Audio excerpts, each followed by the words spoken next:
For some time now, we've been talking about public speaking and how it affects our everyday life. And one of the things that has come up during our discussions has been that there is an order. There is a form to the way speeches are put together. And of course, the person who has been telling us about this form and about this order is John Senaya. How do you marry critical thinking to public speaking? This is the serious part of delivering speeches, of communication, because in it, you also have the ability to listen, right? To research, to order your thoughts, to lay out your thoughts, to marshal your points. These are all elements that you will find under critical thinking. Yeah. What's the common denominator between critical thinking and public speaking? Thought processing. And I want to add something here.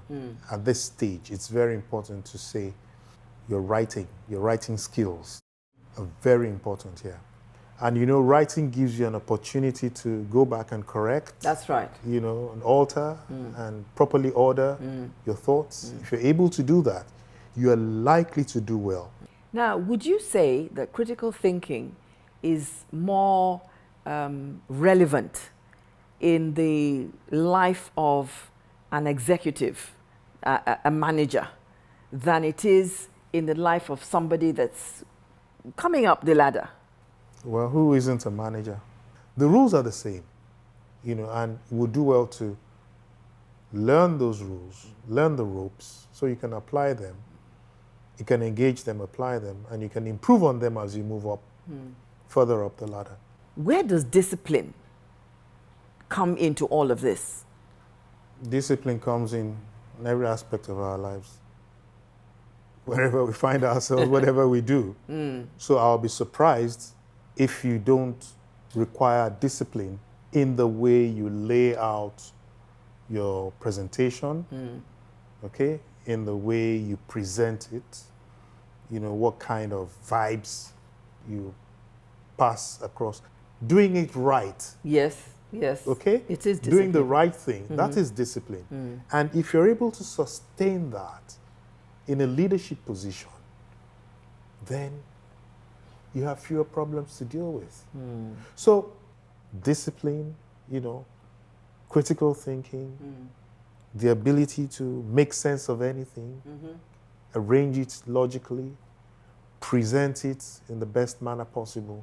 Those are the things that make a leader. We've looked at discipline.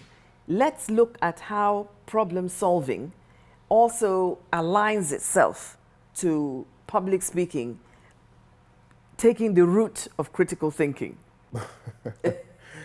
There's a trophy somewhere in there. There's a trophy, and that trophy matters. That's the goal, at whatever level. Okay? Now, marshalling your point in a logical way, and your style and everything, those are the vehicles that you use, you know, to get to the trophy. Yeah. Right? So, and we've said that the delivery point is your ability to speak concisely, clearly, consistently, logically. Yeah. So that is the link.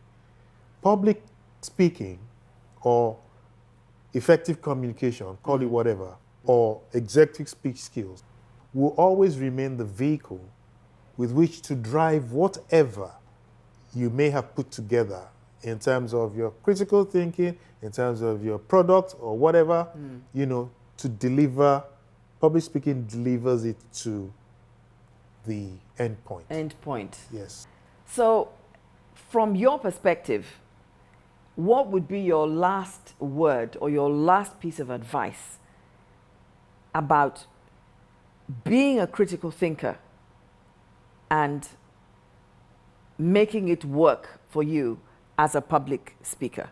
Critical thinking is a skill that sets you out.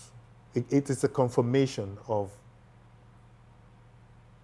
what you do, how you do it, how well you do it, right? It's an endorsement of your experience, whatever, your pedigree, right? An endorsement of your pedigree.